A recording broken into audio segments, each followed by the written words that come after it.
Buenas tardes, mis queridos hermanos. Dios les bendiga a cada uno de ustedes. Hoy vamos a continuar nuestras clases sobre el libro de Malaquías. Hoy ya tendremos la última lección, la lección número 8. Recuerden que Malaquías es el último libro del Antiguo Testamento, es la última palabra de Dios en el Antiguo Testamento. De hecho, la semana pasada ya nosotros habíamos terminado el libro de Malaquías. Y hoy íbamos a dar una clase, un bonus extras acerca del ministerio de Juan el Bautista. Una vez más, les digo a ustedes que si está interesado en ver o volver a estudiar estas clases, pueden ir a mi canal de YouTube, Yalmar Paredes, y ahí están todas las lecciones que hemos tenido, 11 lecciones, y con esta que estamos grabando, que es la lección 8. La lección 3 la hicimos en 3 partes. Malaquías, la última palabra de Dios en el Antiguo Testamento. 100, 200, 300, desde Malaquías hasta Mateo pasaron 400 años que en el mundo teológico se conocen como los años del silencio. Ya en Malaquías capítulo 3, el Señor había anunciado que iba a enviar un mensajero delante de él, el cual él iba a venir en persona para hacer juicio contra la nación de Israel en su primera venida, que también era para morir, para perdonar los pecados de la humanidad. 400 años de silencio hay entre Malaquías y Mateo, como dije anteriormente. Y uno se puede preguntar, ¿silencio? ¿En qué forma Dios guardó silencio? Porque esto del silencio a veces es discutible, hermanos, puesto que en este tiempo Dios habló por medio de la profecía. Nosotros tenemos en Daniel capítulo 8, Daniel capítulo 11, profecía acerca de lo que iba a acontecer en este tiempo desde Malaquías hasta Mateo. Y eso lo hemos estudiado en estas lecciones. Entonces, si escuchamos la voz de Dios, la escuchamos en profecía y la confirmamos por medio de la historia. Ahora también puede ser silencio en el sentido de que cuando el malvado Antíoco profanó el templo, ¿qué hizo Dios? Dice Daniel capítulo 8, versículo 11 al 12. Incluso Antíoco desafió al comandante del ejército de los cielos, cancelando los sacrificios diarios que le ofrecían al comandante y destruyendo su templo. No se le permitió al ejército de los cielos responder a esta rebelión. Así que se detuvieron los sacrificios diarios y la verdad fue derrocada. El cuerno tuvo éxito en todo lo que hizo. En este sentido, sí podemos decir que hubo un silencio de parte de Dios. ¿De qué manera? Dios veía cómo este hombre profanaba el templo, cómo hizo un altar encima del altar del holocausto, sacrificaba una gran cantidad de animales impuros, entre ellos los cerdos, animaba a las otras religiones del sector a sacrificar, a hacer sacrificio a sus dioses. Los sacerdotes no pudieron seguir ejerciendo sus funciones ministeriales. Se paralizó o se abolió por ese tiempo, por ley de este hombre Antíoco Epifanes, la ley del sábado. No se le permitió circuncidar más a los niños. En fin, paralizó la obra en el templo, como dice ahí, cancelando los sacrificios diarios que le ofrecían a Dios, al comandante, y destruyendo el templo de Dios. Este Antíoco, pues, desafió al comandante, desafió a Dios, desafió al ejército del cielo. ¿Y qué hizo Dios? Pues Dios, dice el Daniel 8, 11 al 12, que Dios no le permitió al ejército de los cielos responder a esta rebelión. De manera que se detuvieron todos los sacrificios diarios y en este tiempo, dice la Biblia, ahí en Daniel 8, 11 al 12, la NTV, la verdad fue derrocada. El cuerno pequeño, quien era Antíoco, tuvo éxito en todo lo que hizo. En este sentido, sí podemos decir que hubo silencio, porque Dios esperó. Porque Dios ya lo había dicho, hermano, ya Dios lo había dicho antes en sentencia, ya lo había hecho en profecía, en Malaquías, que la descendencia de los sacerdotes de los tiempos de Malaquías iban a sufrir una maldición de un tipo. y la maldición era precisamente esta, que iba a parar los sacrificios. Ya Dios le había dicho, ¿habrá alguno de ustedes que cierre la puerta del templo? ¿No? Y nada, que nadie ya la quiso cerrar. Entonces Dios mismo permitió que Antíoco la cerrara. Dios hizo silencio, pues no actuó. Era la maldición profetizada al sacerdocio, allá en Malaquías capítulo 2, versículos 3 al 4. Años más tarde, Dios permitió que los sacerdotes recuperaran el templo. Hombres fieles como la familia de los Asmoneos, Matatías, Judas, ellos conocidos como los Macabeos, fueron los encargados de servir a Dios en esta área. Y de esto estudiamos nosotros en lecciones anteriores y fue muy importante e interesante el estudio que tuvimos con respecto a lo que sucedió en ese tiempo. De ahí, cuando los sacerdotes, cuando Judas Macabeo logra recuperar nuevamente el templo, derrocando a Antíoco, viene la fiesta de la dedicación o la fiesta del Hanukkah, que por estos días, en el mes de noviembre, los judíos van a estar celebrando. De ahí viene esa fiesta, la fiesta del Hanukkah o la fiesta de la dedicación, fiesta a la cual también asistió nuestro Señor Jesús. Y una de las cosas que nos enseña esta parte de la profecía es que Dios, hermanos, nunca abandona a su pueblo. Dios nos disciplina y cumple sus promesas, pero nunca lo abandonó. Desde allá de la historia del pueblo de Israel, desde que pedían, suplicaban, cuando estaban de esclavos en Egipto, Dios dice que los escuchó y le mandó a Moisés. Cuando por su desobediencia fueron llevados cautivos a Babilonia, 70 años estuvieron allá, pero Dios escuchó la oración de Daniel y de demás gente y a los 70 años hizo que Ciro diera la orden de regresar. Y ahora el pueblo vuelve a sufrir una vez más en estos años del tiempo de los macabeos, el templo es destruido y una vez más Dios vuelve a escuchar y el templo vuelve a ser restaurado. Dios permitió que Herodes restaurara el templo y ampliara su territorio. Y es el templo que visita Jesús durante su ministerio. Un templo preciosísimo que los mismos apóstoles allá en Mateo 24 dice que admiraban la belleza. Y una vez más Jesús les dice que de ese templo no iba a quedar piedra sobre piedra. ¿Por qué? Porque la desobediencia iba a hacer que ese templo fuera destruido y ese es parte del tema de lo que vamos a estudiar en esta tarde. Hubo en los días de Herodes, rey de Judea, un sacerdote llamado Zacarías, de la clase de Abías. Su mujer era de las hijas de Aarón y se llamaba Elizabeth. Ambos eran justos delante de Dios y andaban irreprensibles en todos los mandamientos y ordenanzas del Señor, pero no tenían hijo, porque Elizabeth era estéril y ambos eran ya de edad avanzada. Aconteció que ejerciendo Zacarías el sacerdocio delante de Dios, según el orden de su clase, conforme a la costumbre del sacerdocio, le tocó en suerte ofrecer el incienso, entrando en el santuario del Señor. Y toda la multitud del pueblo estaba afuera orando a la hora del incienso. Y se le apareció un ángel del Señor puesto en pie a la derecha del altar del incienso. Y se turbó Zacarías al verle y le sobrecogió temor. Pero el ángel le dijo: Zacarías, no temas, porque tu oración ha sido oída y tu mujer Elizabeth te dará a luz un hijo y llamarás su nombre Juan y tendrá gozo y alegría y muchos se regocijarán de su nacimiento, porque será grande delante de Dios.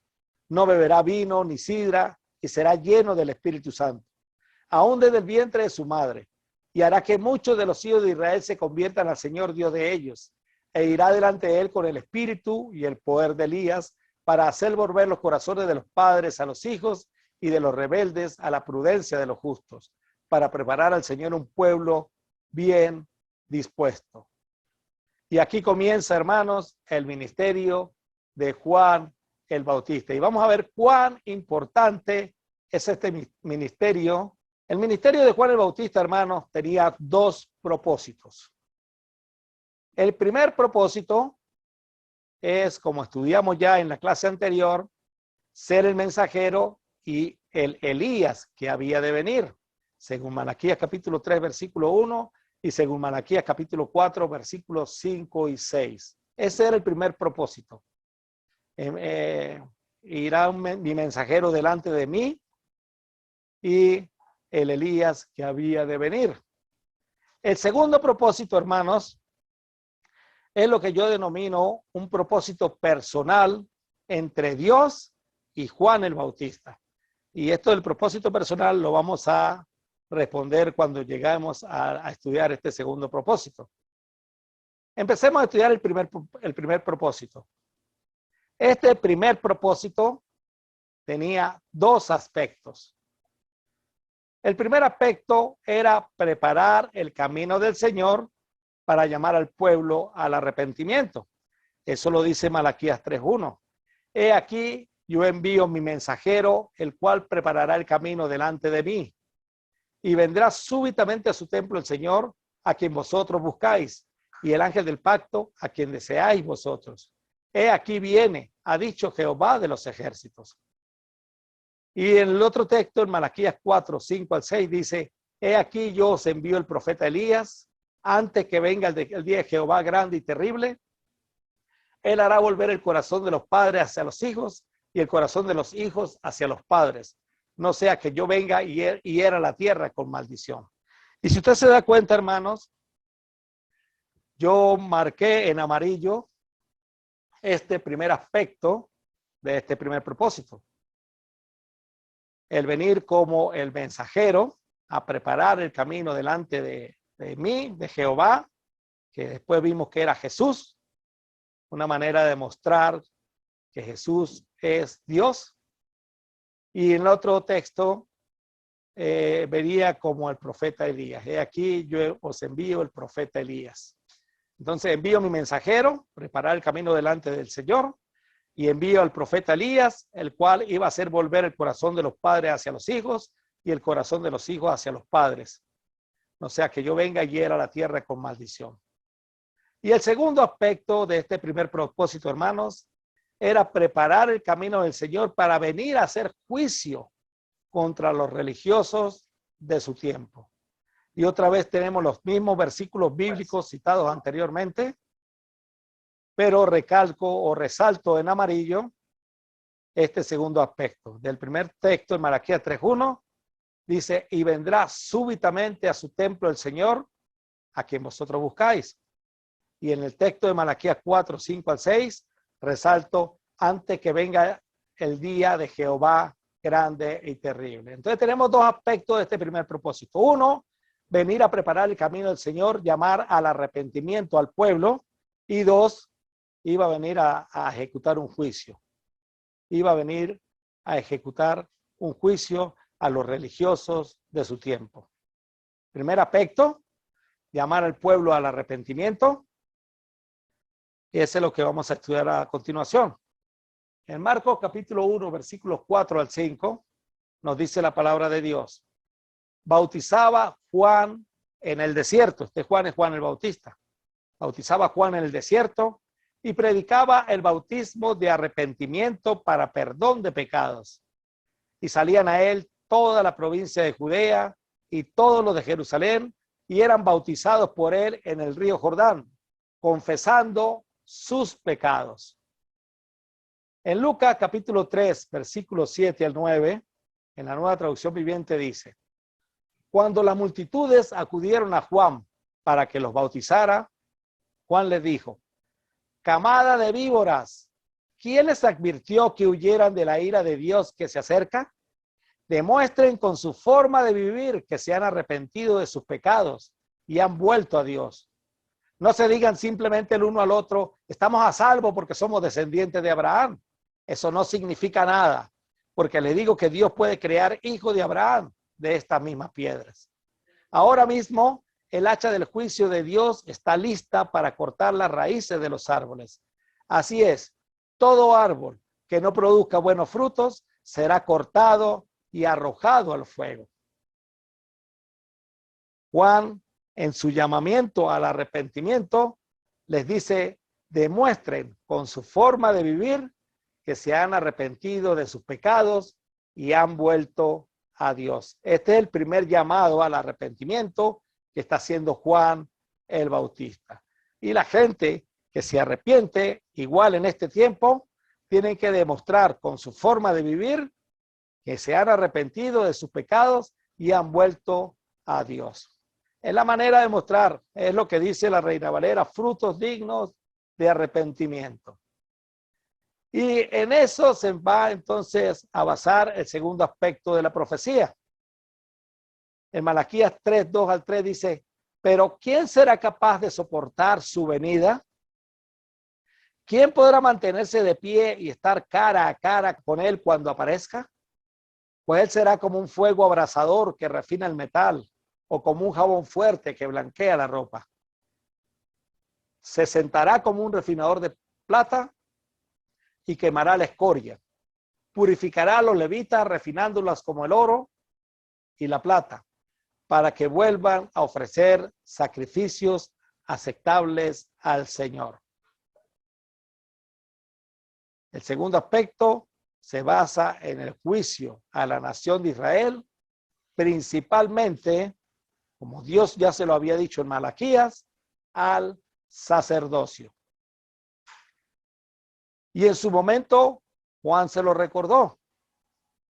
Ahora mismo, el hacha del juicio de Dios está lista para cortar las raíces de los árboles.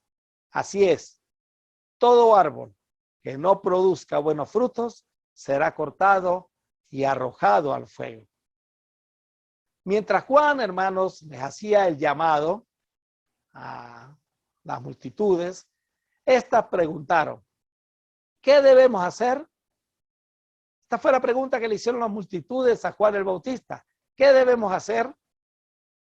Y encontramos, hermanos, una serie de instrucciones muy puntuales para el pueblo. Y respondiendo, les dijo, el que tiene 2 túnicas, dé al que no tiene. Y el que tiene que comer, haga lo mismo. Vinieron también unos publicanos para ser bautizados y le dijeron, maestro, ¿qué haremos? Él les dijo, no exijáis más de lo que está ordenado. También le preguntaron unos soldados diciendo, ¿y nosotros qué haremos? Y les dijo, no hagáis extorsión a nadie, ni calumniéis, y contentaos con vuestro salario. Esto fue tomado en Lucas capítulo 3, versículos 11 al 14. Las reglas o requisitos para el pueblo en general, si tienes 2 camisas, muestre su arrepentimiento compartiendo una a los pobres. Si tienes comida, muestra tu arrepentimiento compartiendo con los que tienen hambre. Le está diciendo Juan el Bautista allá al pueblo en Israel. Hasta los corruptos, recaudadores de impuestos, vinieron a bautizarse. Y estos recaudadores de impuestos preguntaron, maestro, ¿qué debemos hacer? Y la respuesta de Juan fue, no recauden más impuestos de lo que el gobierno requiere. Interesante esta forma de mostrar el arrepentimiento de los publicanos. Ahora bien, ¿qué debemos hacer nosotros? Preguntaron algunos soldados. Y la respuesta de Juan fue, no extorsionen ni hagan falsas acusaciones y estén satisfechos con su salario. Este es un texto importantísimo. Ojalá lo leyeran. Ojalá lo leyeran los encargados hoy día de ejecutar las autoridades. No extorsionen ni hagan falsas acusaciones y estén satisfechos con su salario.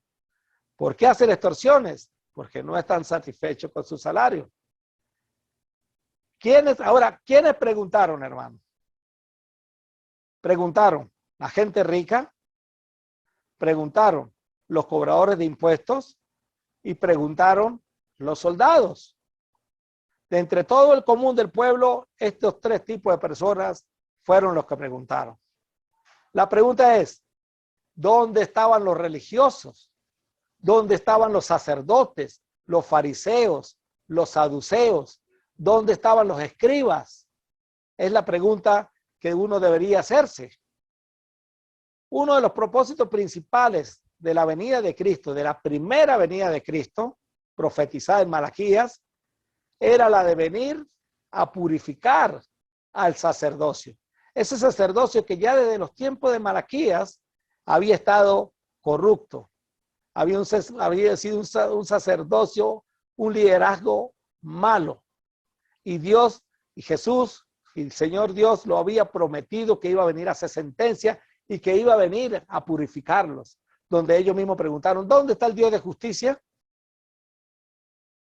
Y en Malaquías 3:3 dice, se sentará como un refinador de plata y quemará la escoria.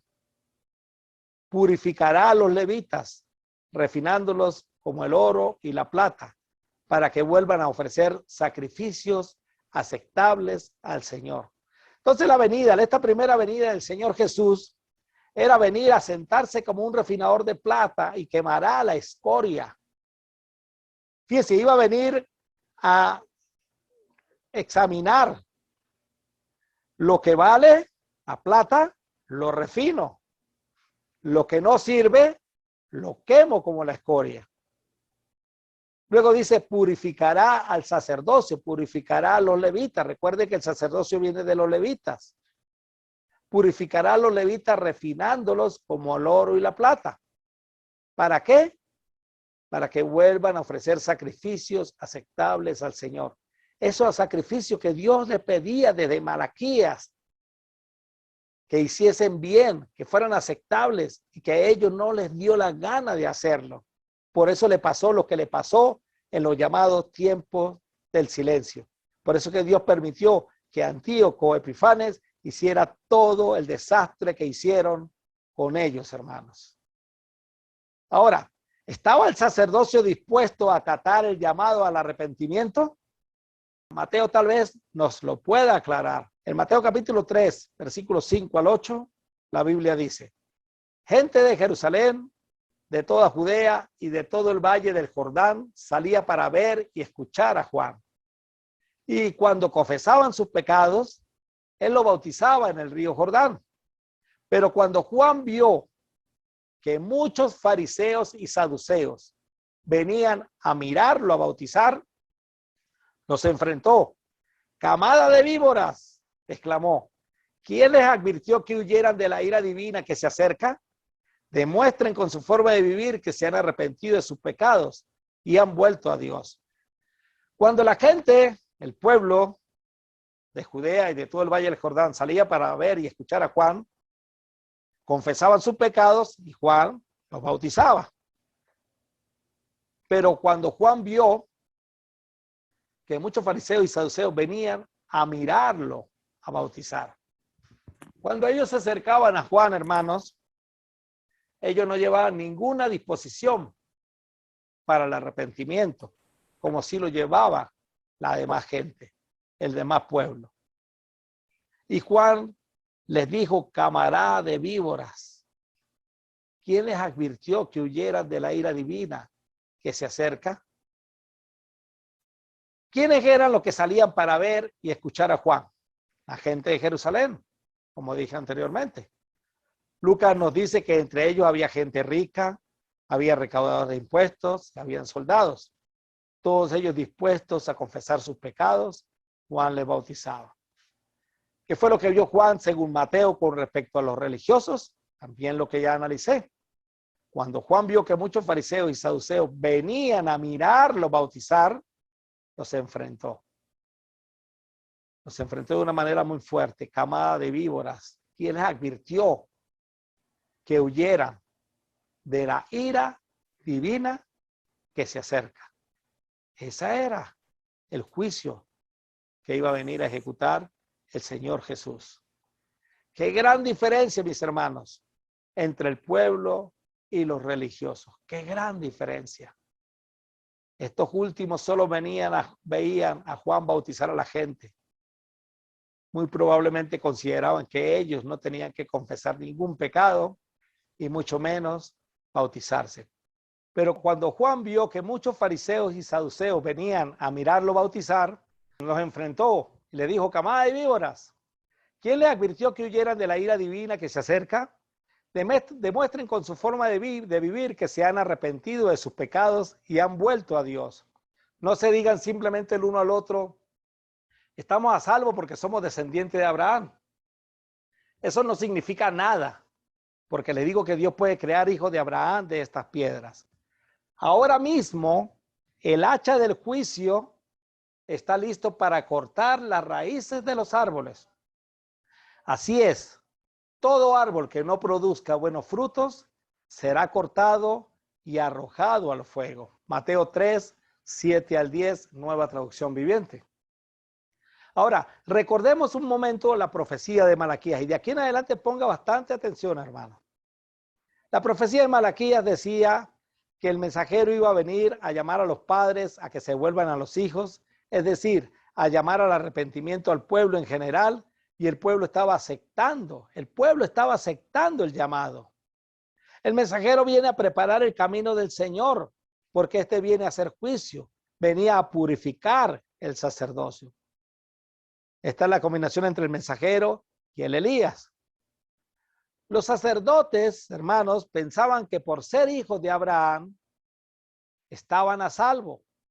Y Juan les indica que eso no los iba a salvar, que lo único que podía salvarles es volverse a Dios, tal y como ya Dios se los había dicho 400 años antes.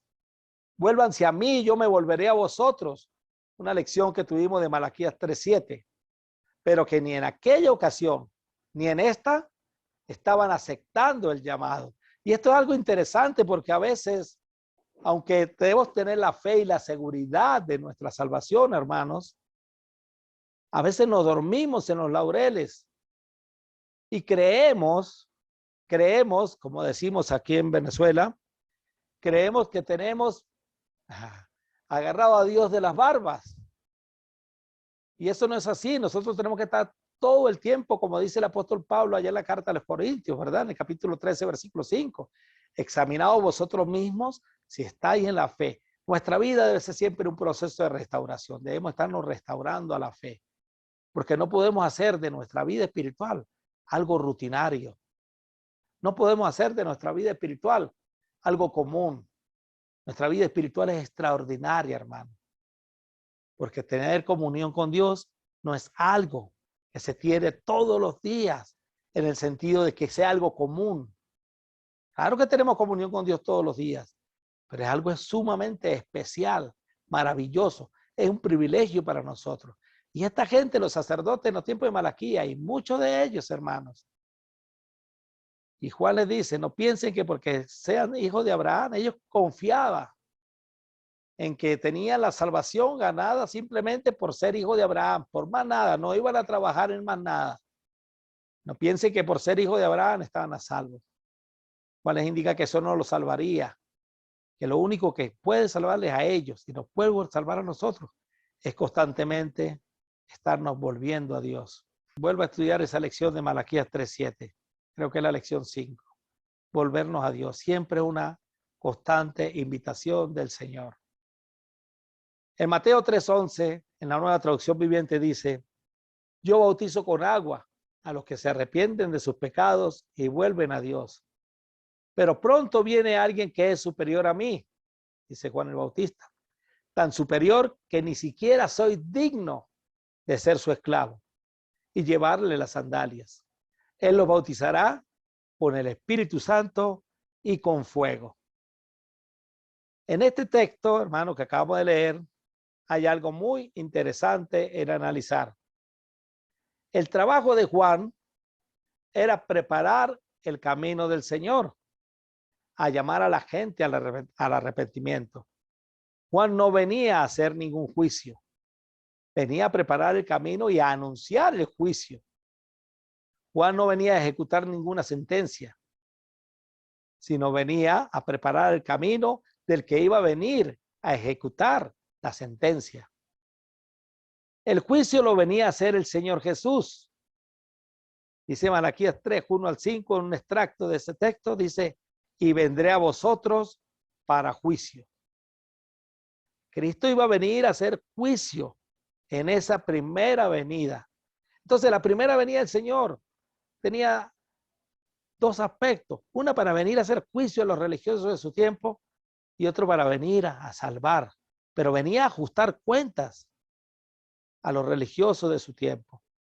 Venía a ajustar cuentas con el sacerdocio, a la gente que él había confiado, la nación de Israel. Y la sentencia, hermanos, es salvación o condenación. Y no estoy hablando del juicio final, estoy hablando del juicio que vino a hacer Jesús en su primera venida a los sacerdotes, tal como lo había profetizado en Malaquías. Salvación o condenación para ellos. Salvación. Jesús, nuestro Señor, iba a venir a bautizar con el Espíritu Santo. Condenación. El bautismo con o el bautismo en fuego. De eso vamos a hablar ahorita un ratico. Juan bautizaba con agua a los que se arrepentían de sus pecados y volvían a Dios. El bautismo de Juan era un bautismo de arrepentimiento para el perdón de los pecados, según Marcos 1:4, y como lo comenté anteriormente. Pero el que vendría a dar el Espíritu Santo era Jesús. Y para que esto sucediera, primero tenía que venir a esta tierra, tenía que venir a dar su vida por la humanidad, resucitar y ascender al cielo. Y luego que está en el cielo, envía el Espíritu Santo, según Juan capítulo 16, versículos 7 al 15. En Juan 16:7 dice, pero yo os digo la verdad, os conviene que yo me vaya, porque si no me fuera, el Consolador no vendría a vosotros, mas si me fuere, os lo enviaré. Entonces, una de las grandes diferencias entre el bautismo de Juan y el bautismo de Jesús, hermanos, es que el bautismo de Juan era las semejanzas que ambos eran para el perdón de los pecados. La diferencia que el bautismo de Juan no se podía dar el Espíritu Santo porque no había venido. Y en el bautismo que manda Jesús, sí se da el Espíritu Santo. Esa es la gran diferencia. Ambos son para perdón de los pecados, pero en uno no se daba el Espíritu Santo como sello de la salvación. En el otro sí. La sentencia para los religiosos que no aceptaban el llamado al arrepentimiento es el bautismo en o el bautismo con fuego. Mateo 3:12 dice, está listo para separar el trigo de la paja con su rastrillo. Luego limpiará la zona donde se trilla y juntará el trigo en su granero, pero quemará la paja en un fuego interminable. Este texto es muy parecido, hermanos, en significado al texto que estaba en Malaquías 3:3. Se sentará como un refinador de plata y quemará la escoria. Purificará a los levitas refinándolos como el oro y la plata para que vuelvan a ofrecer sacrificios aceptables al Señor. En ambos textos nos habla de venir a hacer a un lado lo que vale, el trigo, según Mateo, el trigo, y la paja a un lado. La paja se quema. Según Malaquías, venía a purificar la plata, refinándolos como el oro y la plata, y poniendo a un lado lo que no sirve, la escoria. La escoria es la misma paja de Mateo 3:12. Y la plata y el oro es el mismo trigo de Mateo capítulo 3, versículo 12. En ambos, aunque usa dos analogías totalmente distintas con respecto a los elementos físicos, tienen el mismo significado. Venir a apartar lo bueno de lo malo. Y esto es importante saberlo, hermanos. Sobre todo para aquellas personas que piden a que Dios los bautice en fuego. El bautismo en fuego es un bautismo de castigo.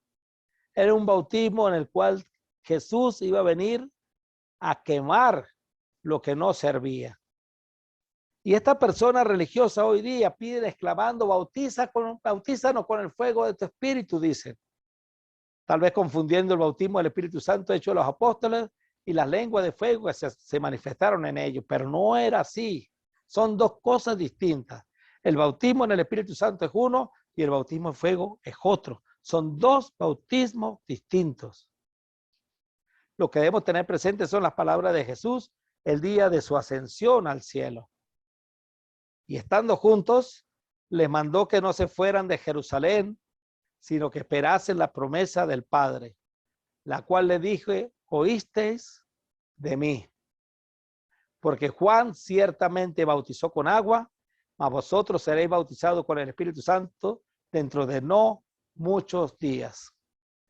Este era cuando Jesús ya casi iba a ascender al cielo y estaba reunido con sus discípulos. Él le mandó que no se fueran de Jerusalén, sino que esperasen la promesa del Padre, la promesa del envío del Espíritu Santo. Juan ciertamente bautizó con agua, mas vosotros seréis bautizados con el Espíritu Santo dentro de no muchos días. ¿Por qué no les nombró a ellos el bautismo en fuego? Porque el bautismo en fuego no era para ellos, hermanos. A los apóstoles no se les habló de bautismo en fuego. En cambio, a los religiosos de su tiempo, Juan el Bautista sí lo hizo. De hecho, el que nombra el bautismo en fuego siempre es Juan el Bautista. El bautismo en el Espíritu Santo y el bautismo en fuego son dos bautismos totalmente diferentes. Uno es para salvación, el oro y la plata y el trigo hacia un lado, lo que vale, lo que ha dado fruto, y el otro para condenación, la paja y la escoria quemada al fuego. Un poco más adelante vamos a hablar otra vez esto del Espíritu Santo, del bautismo del Espíritu Santo y el bautismo en fuego. Téngame paciencia para ir desarrollando el estudio poco a poco. Vamos a hablar entonces ahorita del segundo propósito del bautismo de Juan. Recuerden el primer propósito, bautizar a la gente, llamarlos al arrepentimiento, bautizarlos para que Dios les perdonara sus pecados y venir a anunciar el juicio que Jesús iba a venir a hacer sobre los sacerdotes. Hay un segundo propósito en el bautismo de Juan que es muy poco estudiado como tal, y es lo que se refiere al bautismo de Jesús. Y quiero que usted ponga bastante atención aquí, hermano, porque a veces se hace la pregunta, ¿por qué Jesús se bautizó? Y a veces damos respuestas que no van de acuerdo con la Biblia. Muchas respuestas es, debemos bautizarnos grande porque Jesús se bautizó grande. Es una respuesta muy superficial, hermano. Es válida, pero muy superficial. ¿Por qué se bautizó Jesús? No, para darnos ejemplo. Tampoco Jesús se bautizó para darnos ejemplo. Por supuesto que nos dio ejemplo con ellos, pero no fue el propósito del bautismo de Jesús, ni para mostrar que una persona se bautiza cuando es grande, ni para darnos ejemplo. Ese no fue el propósito del bautismo de Jesús. Y esto es lo que vamos a estudiar ahorita. ¿Cuál fue el propósito del bautismo de Jesús? ¿Y qué tiene que ver esto con el segundo propósito entre Juan y Dios? ¿Qué tiene que ver esto con el ministerio de Juan el Bautista? Si el bautismo de Juan era un bautismo de arrepentimiento para perdón de pecados, ¿por qué tuvo que Jesús bautizarse? ¿Tenía pecado Jesús? Por supuesto que no. Entonces, el bautismo de Juan era un bautismo de arrepentimiento para perdón de pecados. Jesús no tenía nada de qué arrepentirse, ni Jesús tenía pecados que confesar, ni pecados que perdonársele. Entonces, ¿por qué tuvo que bautizarse? Es una pregunta que ahorita vamos a responder. Leamos atentamente los siguientes textos. Quiero que lo leamos atentamente. Juan 1:29. El siguiente día, Juan el Bautista vio a Jesús que venía a él. Y lo primero que dijo Juan fue a sus discípulos, he aquí el Cordero de Dios que quita el pecado del mundo. Esta frase vamos a guardarla ahí a un ladito porque es importante lo que vamos a analizar. Juan 1:30 dice, este es aquel de quien yo dije, después de mí viene un varón, el cual es antes de mí, porque era primero que yo. Y yo no le conocía, dice Juan el Bautista, mas para que fuese manifestado a Israel, por esto vine yo bautizando con agua. Este texto es clave. Y yo no le conocía, mas para que fuese manifestado a Israel, por esto vine yo bautizando con agua. Aquí está la respuesta. ¿Por qué se bautizó Jesús? Aquí la tiene, hermana. Sigamos leyendo. Juan 1:32, también dio Juan testimonio diciendo, vi al Espíritu que descendía del cielo como paloma y permaneció sobre él. Y yo no le conocía, segunda vez que lo dice, pero el que me envió a bautizar con agua, aquel me dijo, sobre quien vea descender el Espíritu Santo y que permanece sobre él, ese es el que bautiza con el Espíritu Santo. Y yo le vi y he dado testimonio de que este es el Hijo de Dios. Juan capítulo 1, 29 al 34 nos da respuesta clara, concisa, con aplomo, de la razón por la cual Jesús se bautizó. No fue para darnos ejemplo, no fue para perdonar sus pecados, no fue porque ya era grande y vino a decirnos que la gente tiene que bautizarse grande. No, lo acabamos de leer, pero lo vamos a estudiar ahorita, lo vamos a analizar con mayor profundidad. En dos oportunidades, Juan dijo que no conocía a Jesús. Juan 1:31 y Juan 1:33. Según el Nuevo Testamento, el único encuentro que habían tenido Juan y Jesús fue cuando moraban en el vientre de sus madres. Si Juan no conocía a Jesús, ¿cómo es que en el versículo 29 dice, este es el Cordero de Dios que quita el pecado del mundo? Mira, hermanos, había una conexión espiritual muy grande entre estos dos seres, aún antes de nacer, como lo dije ahorita. En Lucas 1:41, encuentro que habían tenido anteriormente en el vientre de sus madres.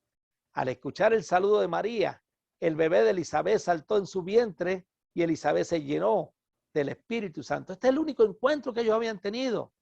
Pero imagínense dentro del mismo vientre esa conexión espiritual. Como el bebé Juan, al escuchar el saludo de María, saltó en el vientre, porque venía el bebé Jesús en el vientre de María. Pero esto es muy importante. Juan, sin conocerle personalmente, sabía quién era Jesús. Esa conexión espiritual lo hizo identificarlo como el Cordero de Dios que quitaba el pecado del mundo. ¿Por qué razón Juan debía bautizar a Jesús? La respuesta, y yo no le conocía, mas para que fuese manifestado a Israel. Por esto vino yo bautizando con agua. ¿Por qué vino Juan bautizando con agua? Para dar a conocer a Jesús. Es el segundo propósito. Primer propósito de por qué Juan vino bautizando con agua, para llamar al pueblo al arrepentimiento. Segundo propósito, para que Jesús fuese manifestado a Israel. Por esto vine yo bautizando con agua. Y vuelve a decir en el versículo 33, y yo no le conocía, pero el que me envió a bautizar con agua, ¿quién lo enviaría a bautizar con agua? Ahorita lo vamos a responder. Aquel me dijo, sobre quien vea descender el Espíritu y que permanece sobre él, ese es el que bautiza con el Espíritu Santo. Dos preguntas interesantes. ¿Quién lo envió a bautizar con agua?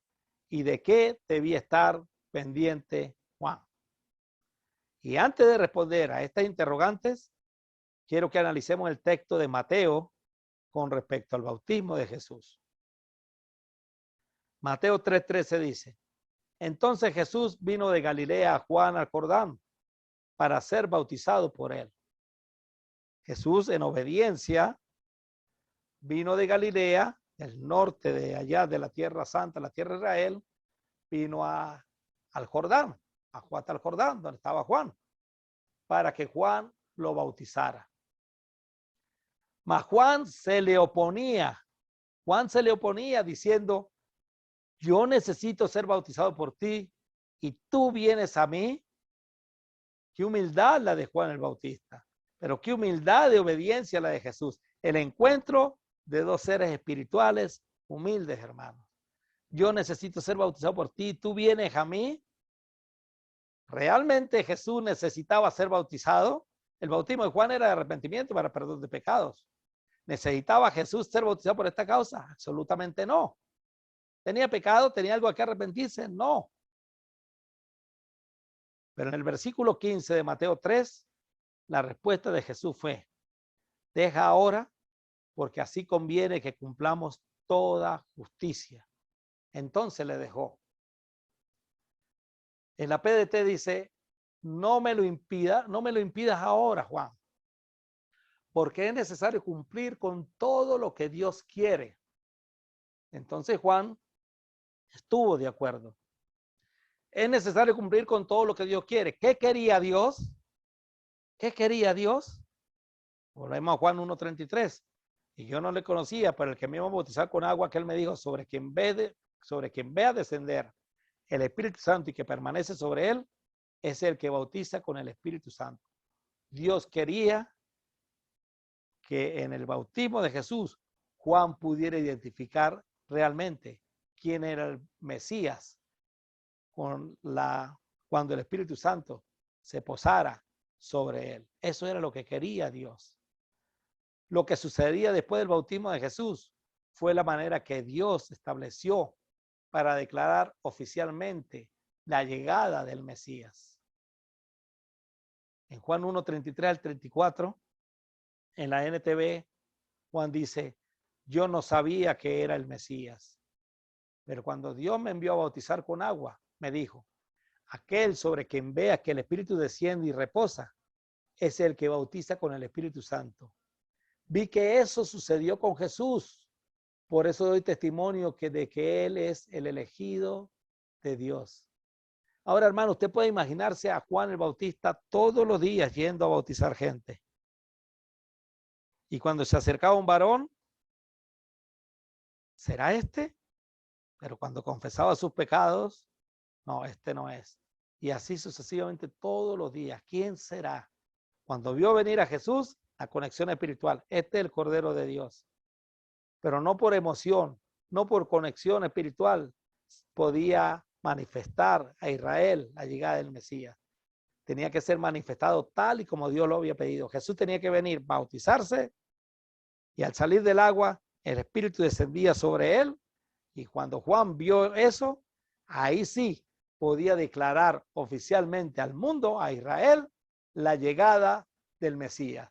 Y vi que eso sucedió con Jesús, por eso doy testimonio, ahora sí doy testimonio, no por emoción, no por conexión espiritual, sino porque la palabra de Dios tenía que cumplirse.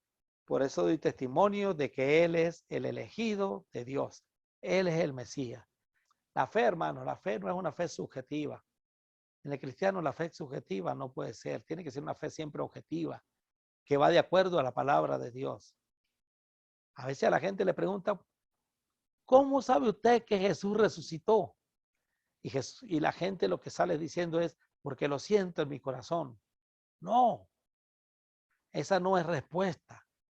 La respuesta es, ¿cómo sabe usted que Jesús resucitó? Porque la palabra de Dios lo indica, porque los libros históricos así lo indican, porque hubo gente que lo vio resucitado y mucha gente que no creía en él, que lo perseguía como Pablo, lo vio resucitado y se convirtió Pablo, porque mucha gente que se acobardó aquella noche de la muerte y huyó, después fueron valientes en la predicación del evangelio porque vieron a Jesús resucitado. Eso me basta a mí, saber la parte histórica para saber que Jesús verdad resucitó. Y no porque lo tengo en mi corazón, no. Juan dijo, este es el Cordero de Dios que quita el pecado del mundo. Pero tenía que cumplirse la palabra de Dios. Tenía que cumplir toda justicia. No porque Juan lo sintiera, sino porque Juan lo viera y diera testimonio del Señor Jesús. En Mateo 3:16 dice, y Jesús, después que fue bautizado, subió luego del agua. Y aquí los cielos le fueron abiertos y vio al Espíritu de Dios que descendía como paloma y venía sobre él. Y hubo una voz de los cielos que decía, este es mi Hijo amado en quien tengo complacencia. Dios confirmando que Jesús era su Hijo. Fíjense que ahí en ese evento, Padre, Hijo y Espíritu Santo actuaron en el bautismo de Jesús.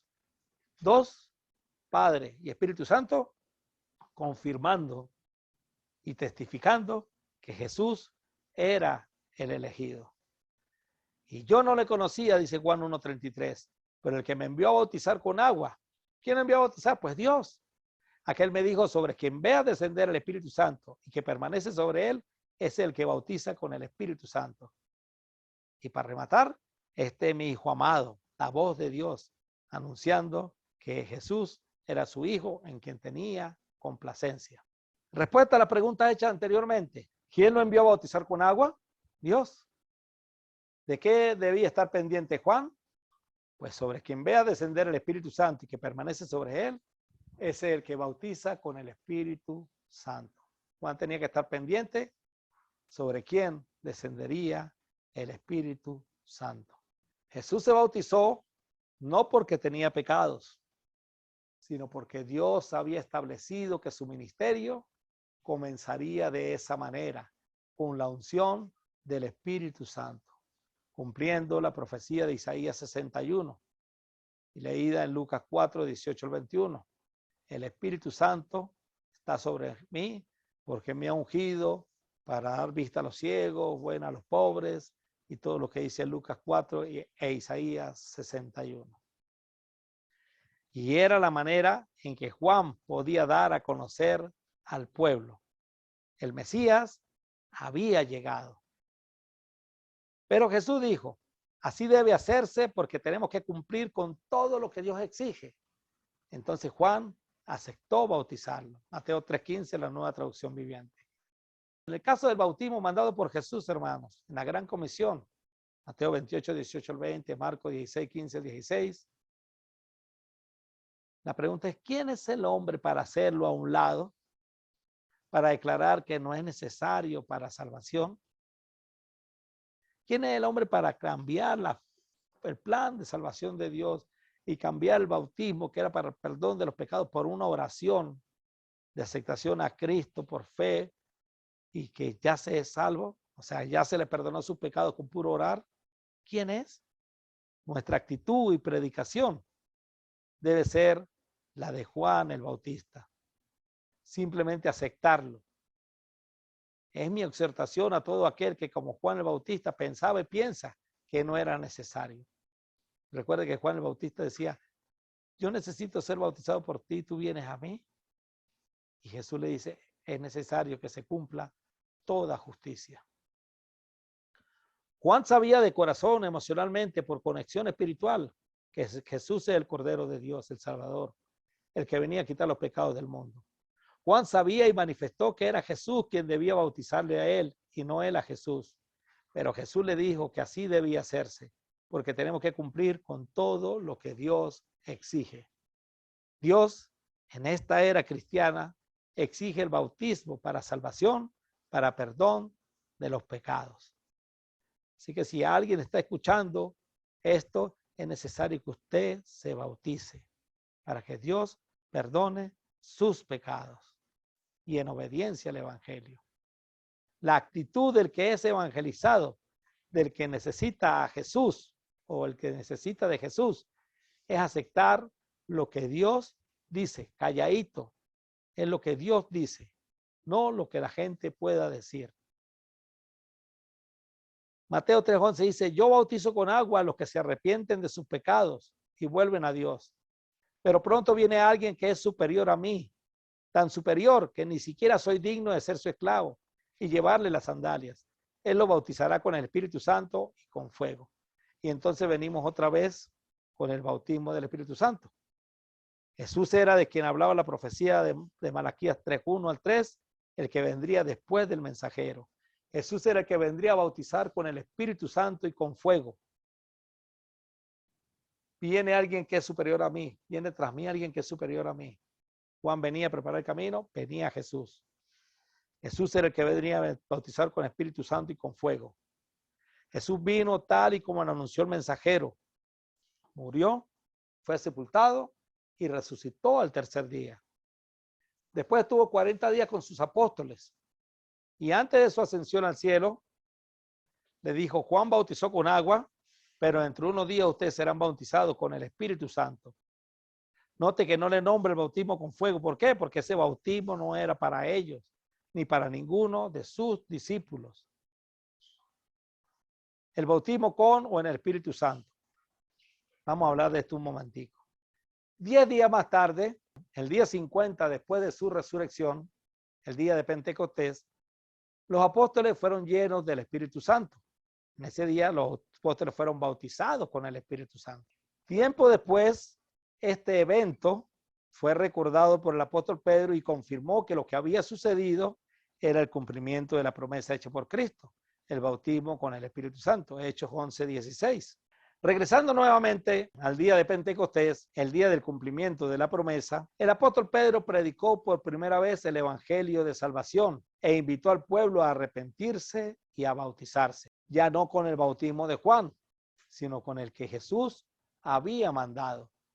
Pedro le dijo: arrepentíos y bautícese cada uno de vosotros en el nombre de Jesucristo para perdón de los pecados y recibiréis el don del Espíritu Santo. Una de las grandes diferencias, también lo dije hace un rato, entre el bautismo de Juan y el mandado por Jesús en la Gran Comisión, es que en el primero, en el de Juan, no se daba el Espíritu Santo. Al único que se le dio el Espíritu Santo con el bautismo de Juan fue a Jesús, y era para testificar que él era el Mesías. ¿Por qué no se daba el Espíritu Santo a los que se bautizaban con el bautismo de Juan? Es muy sencillo. Porque el bautismo de Juan era un bautismo de arrepentimiento para perdón de los pecados y porque el Espíritu Santo no había venido durante la época del ministerio de Juan. Para que el Espíritu Santo pudiera venir, como dijimos hace un rato, Cristo debía morir, resucitar y ser glorificado. Juan 7:39, Juan 16:7. Cuando Cristo asciende al cielo y se sienta en su trono de gloria, ¿verdad? Usted puede ver esas gráficas, usted puede imaginárselo y verlo visualmente. En Apocalipsis 5, cuando Jesús asciende al cielo, entra y se recibe el rollo, ¿verdad? Y todo el mundo lo alaba. Bueno, en ese momento se sienta en su trono de gloria. Pedro también en Hechos 2 dice que se sentó en el trono de David. Es hermosísimo. Daniel capítulo 7, versículo 13 también nos habla de esa profecía. Cuando Cristo se sienta en su trono de gloria, una de las primeras cosas que hace es enviar el Espíritu Santo. Y eso sucedió en ese día de Pentecostés, del cual estamos hablando. El bautismo de Juan tuvo su vigencia y su propósito, tal y como ya lo estudiamos. Cumplidos estos, ya no había razón para seguirlo llevando a cabo. Los que se bautizaron con el bautismo de Juan tuvieron que volver a bautizarse con el bautismo que mandó Jesús. Y eso lo encontramos una prueba de ello en Hechos capítulo 19, versículos 1 al 5. Cuando Apolos va y predica el evangelio, pero no les habla del Espíritu Santo, sino solamente les predicaba lo que apenas logró conocer de Jesús. Priscila y Aquila lo llamaron aparte y le encaminaron más exactamente. Luego el apóstol Pablo se encuentra con los discípulos en Éfeso y les pregunta: ¿ustedes recibieron el Espíritu Santo cuando creyeron? Y ellos le respondieron: ni siquiera hemos oído hablar si hay Espíritu Santo. ¿En qué bautismo fueron ustedes bautizados? Mire la relación entre el bautismo y el Espíritu Santo. ¿En qué bautismo fueron bautizados? Y ellos respondieron: en el bautismo de Juan. Pues Juan bautizó con un bautismo de arrepentimiento para perdón de los pecados, pero en ese bautismo no se daba el Espíritu Santo porque no había descendido. Entonces se volvieron a bautizar. Y en Efesios capítulo 4, versículo 5, Pablo dice que hay un solo bautismo, pero debemos entender que se refiere a un solo bautismo bíblico y vigente. Los de Hechos 19, 1 al 5, Pablo escribió a Éfeso: hay un solo bautismo, y precisamente a los de Éfeso se tuvieron que volver a bautizar. Interesante, ¿verdad? Precisamente porque con el bautismo de Juan no se da el Espíritu Santo. El único bautismo bíblico y vigente es para perdón de los pecados y recibir el regalo del Espíritu Santo. ¿Por qué es importante? Porque va a ser el sello de nuestra salvación, es la garantía. Bautismo que no cumpla con este propósito, hermanos, es un bautismo que no es válido. Lo vemos en los que se bautizaron con el bautismo de Juan. Mire, yo conozco gente que se ha bautizado en regaderas, que le he predicado, gente que se ha bautizado para ser miembros de la iglesia, gente que se ha bautizado porque le gustó la muchacha y entonces quería entrar a la iglesia, gente que se ha bautizado con muchos propósitos. Pero el que no se bautiza con el propósito y la forma bíblica, la forma es por inmersión. y el propósito es para el perdón de los pecados y recibir el Espíritu Santo, ambas, ese bautismo no es válido, hermano. Si el bautismo de Juan, que una vez fue vigente ante los ojos de Dios, ya no era válido, cuanto más cualquier otro bautismo que nunca ha sido válido ante los ojos de Dios. Es importante predicar el evangelio de manera completa. Felipe le predicó el eunuco. ¿Cómo supo el eunuco que tenía que bautizarse? Usted lee los textos anteriores y Felipe en los textos escritos no da razón de haberle hablado del bautismo. Pero cuando uno analiza y dice que a partir de la escritura Felipe le anunció el evangelio de Jesús, ahí está incluido el bautismo. Porque toda persona que predica el evangelio verdadero debe predicar la forma de obediencia a ese evangelio verdadero. El que predica el evangelio y no predica la forma de obediencia está mal. Y eso es lo que está pasando ahorita con muchísimas denominaciones. Ahora, ¿cómo se recibe el Espíritu Santo después de Pentecostés? ¿Cómo recibimos el Espíritu Santo hoy día? Por medio del bautismo en el Espíritu Santo. ¿Está el bautismo del Espíritu Santo vigente hoy día? No, esa promesa era exclusivamente para los apóstoles. Así como la promesa del bautismo en fuego era exclusivamente para los religiosos en el tiempo del primer siglo, anunciada desde Malaquías. La promesa dada a los apóstoles se cumple en nosotros a través del bautismo en agua. ¿Dónde lo dice? Porque para vosotros es la promesa. ¿Cuál promesa? La venida del Espíritu Santo. Porque para vosotros es la promesa y para vuestros hijos y para todos los que están lejos, para cuanto el Señor nuestro Dios llamare. Hechos 2:39. Porque en el 38 les había dicho, arrepentíos y bautícese cada uno de vosotros en el nombre de Jesucristo para perdón de los pecados y recibiréis el don del Espíritu Santo. Porque para vosotros es la promesa y para vuestros hijos y para todos los que están lejos, para cuanto el Señor nuestro Dios llamare. Usted recibe el Espíritu Santo hoy día no porque esté pidiendo el bautismo del Espíritu Santo, sino por medio de la obediencia al Evangelio. Dios le da el Espíritu Santo. Ahora hablemos del bautismo en fuego. He mencionado únicamente por Juan el Bautista. Usted no va a conseguir más en otro lado del bautismo en fuego. Como lo estudiamos anteriormente, es un bautismo de condenación. El bautismo con fuego, bautismo de castigo, con el cual Jesús sentenció a los religiosos de su tiempo, se llevó a cabo cuando Jerusalén fue destruida en el año 70, murió el sacerdocio judío. Fíjense que a raíz de ahí no hubo más sacrificio de nada. Destruido el templo. De él no va a quedar piedra sobre piedra, dijo Mateo 24 y Lucas 21. No va a quedar piedra sobre piedra. Se acabó el sacerdocio judío. No hay trabajo más para el sacerdote judío. No hay templo. Listo. En la época de Nabucodonosor fue destruido, fue restablecido por los que regresaron. Y ellos, entre esos estaban los Malaquías, los que estaban en Malaquía, la segunda generación. Fue destruido y profanada en los tiempos de los macabeos, fue restaurado nuevamente. Y se le permitió a Herodes hacerlo más grande. Y aún con todo no se arrepintieron. Y fue destruido en el año 70. Por supuesto, los judíos esperan la reconstrucción de un tercer templo. Y muchos evangélicos piensan lo mismo. Se basan en las profecías de Ezequiel y de Zacarías. Porque piensan que Jesús va a venir a reinar en la tierra. Sentado en el trono de David, allá en el templo en Jerusalén. Pero la Biblia dice claramente, hermano, que cuando Jesús venga por segunda vez, será en el aire. Jesús no va a volver a pisar la tierra. Ya no hay más reconstrucción, ya no anunció eso, no.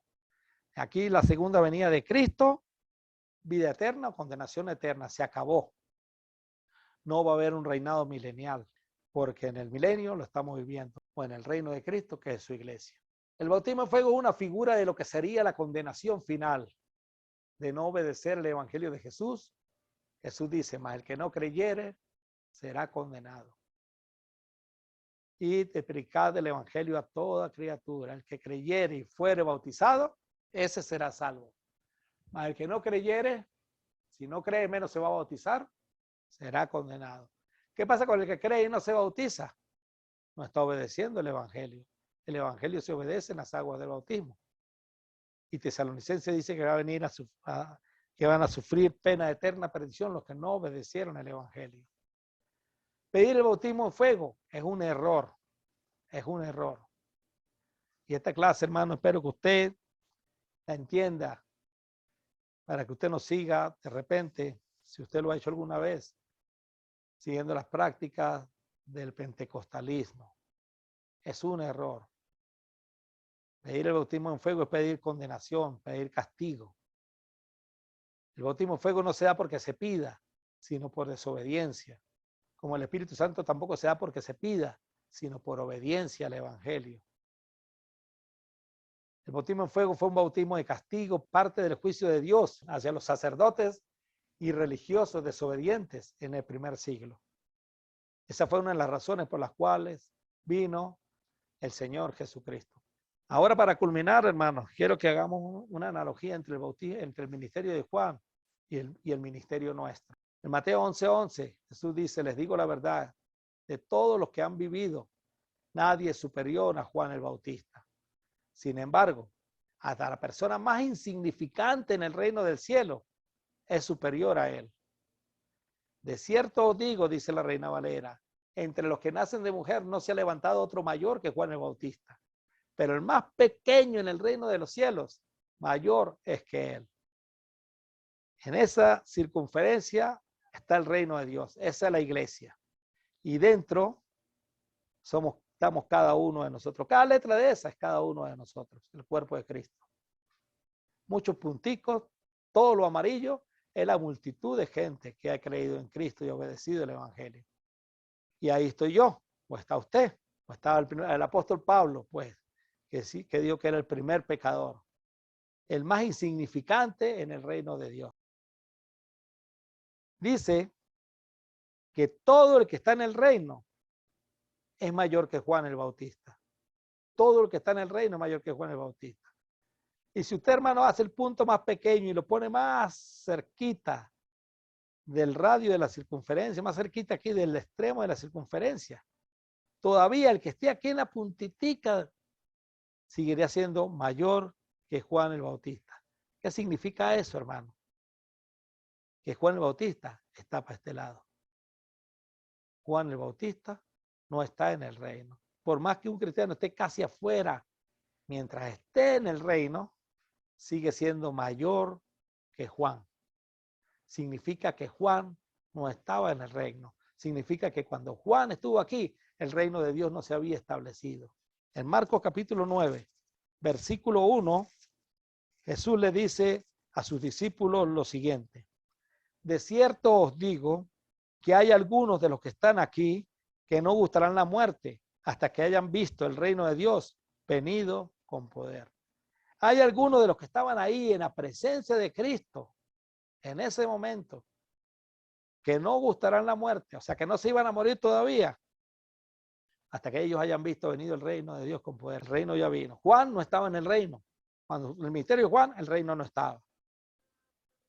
Ahora el reino ya está. Cuando vino, Pablo dice, porque nos ha trasladado de la potestad de las tinieblas al reino de su amado Hijo. Colosenses 1:13. Cuando Juan el Bautista el reino no estaba. Cuando el apóstol escribe a Colosenses, ya el reino está. ¿Cuándo se estableció? En el día de Pentecostés, cuando se le dio a Pedro las llaves para que abriera las puertas del reino de los cielos. Qué hermoso es esto, hermanos. Jesús vino anunciando la llegada del reino. El reino se estableció el día de Pentecostés y todos los bautizados ahora están en el reino de Dios. Juan el Bautista tuvo la responsabilidad de preparar el camino del Señor para su primera venida. Nosotros tenemos la responsabilidad de preparar el camino del Señor para su segunda venida. Juan no estuvo en el reino de Dios, pues el más pequeño en el reino de Dios mayor es que él. El reino de Dios, la iglesia, se estableció en el día de Pentecostés. Si la responsabilidad de Juan fue enorme, fue grande, ¿cuánto más la nuestra? ¿Cuánto más su responsabilidad y mi responsabilidad? Si Jesús dice que somos superiores a Él, ¿cuál es tu responsabilidad en el reino de Dios? Y una respuesta que debes analizar. Usted debe funcionar en el reino de Dios tal y como Dios le ha dado a usted el don para hacerlo. Ya con esto, mis hermanos, terminamos nuestras clases del libro de Malaquías. Recordemos que fue un pueblo, hermanos, que regresó del cautiverio, se le dio una segunda oportunidad, pasó una primera generación, establecieron el templo, construyeron el templo. En la segunda generación no fueron obedientes.